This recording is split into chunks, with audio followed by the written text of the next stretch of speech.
In today's video, I'm going to teach you how to cancel your subscription in Adobe Creative Cloud. It's a straightforward process, but it's important to follow each step carefully to ensure that everything goes smoothly and you don't face any unexpected charges.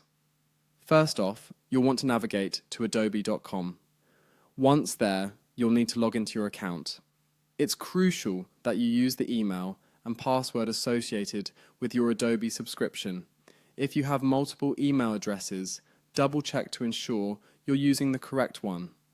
Logging in will give you access to your personal dashboard where you can manage your account settings.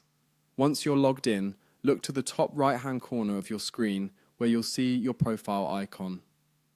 This icon represents your account, and clicking on it will reveal a drop-down menu with several options related to your account settings.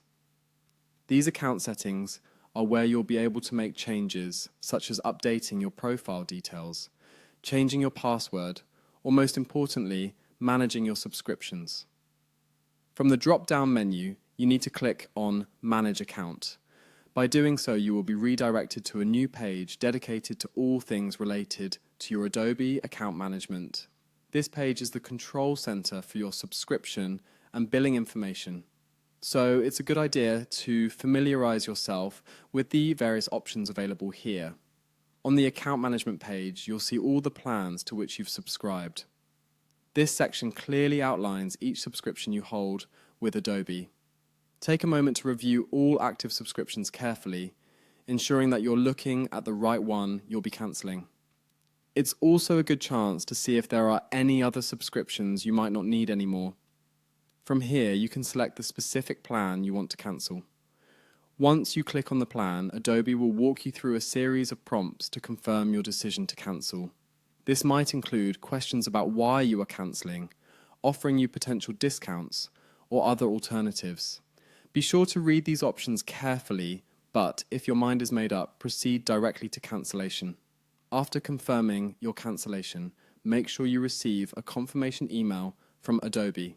It's vital that you keep this email as proof of your cancellation should any billing issues arise later. In case you experience any difficulties during this process, Adobe provides support options directly within the account management page, which can be extremely helpful if you need assistance. And there you have it. Those are the steps to cancel your subscription in Adobe Creative Cloud. Hopefully, this walkthrough helps make the process easier and ensures you're able